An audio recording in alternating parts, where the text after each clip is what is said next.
அன்புள்ள தனுசு ராசி அன்பர்களே வணக்கம். தனுசு ராசி அன்பர்களுக்கு 3ல் ராகு, 4ல் சனி, 5ல் செவ்வாய், 6ஆம் இடத்தில் சூரியன், 7ல் புதன் சுக்கிரன், அஷ்டமத்தில் குரு, 9ல் கேது பகவான் இருக்கிறார். ராசிக்கு 3ல் ராகு, 6ல் சூரியன் சஞ்சரிப்பது சிறப்பான அமைப்பு. வாழ்க்கையில் மறக்க முடியாத நிகழ்வுகள் நடக்கும். 7ல் புதன் சுக்கிரன் இருப்பதால் பொருளாதார நிலை திருப்திகரமாக இருக்கும். ஏதாவது ஒரு வகையில் பண வரவுகள் வந்து கொண்டே இருக்கும்.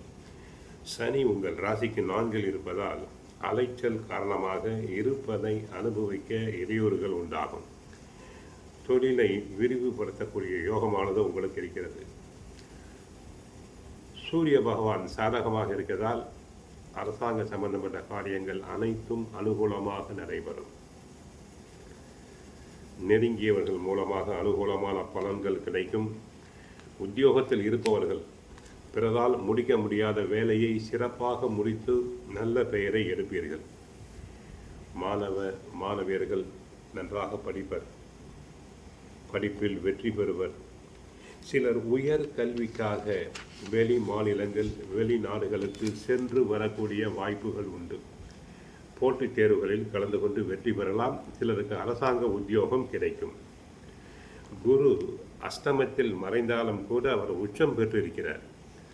நேரடியான நன்மைகளை செய்யாவிட்டாலும் கூட மறைமுகமான நன்மைகளை தங்களுக்கு செய்வார். அடுத்து வீட்டில் கணவன் மனைவி கருத்து வேறுபாடு வந்தால் கூட சில நேரத்தில் மறைந்துவிடும். லக்னாதிபதி 8ல் மறைவதால் உடல்நல பிரச்சனைகள் ஏற்படலாம். நோய்களை கவனிக்காவிட்டால் அவைகள் வளர்ந்து தங்களுக்கு பெரிய செலவினை வைத்துவிடும். மனதில் கலக்கமின்மை, தெளிவின்மை ஏற்படலாம். எதிர்பாராத சிக்கல்களும் சோதனைகளும் வரலாம். ஒவ்வொரு விஷயத்திலும் தாங்கள் நல்லபடியாக ஆராய்ச்சி செய்து செயல்படுங்கள். தங்களுக்கு பாதகமான கிரகங்கள் அர்த்தாஷ்டம சனி, சனி 4ல் இருக்கிறார், சரியில்லை.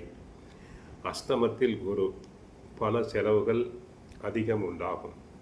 திட்டமிட்டு செலவு செய்யுங்கள். அதிக அனாவசியமான செலவுகளை செய்தல் கூடாது.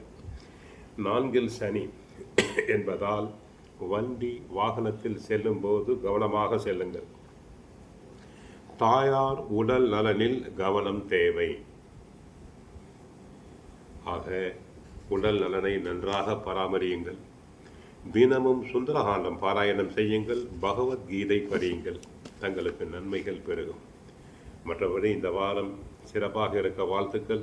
வாழ்க வளமுடன், மங்களம் உண்டாகட்டும். ஹரே கிருஷ்ணா, ஹரே கிருஷ்ணா.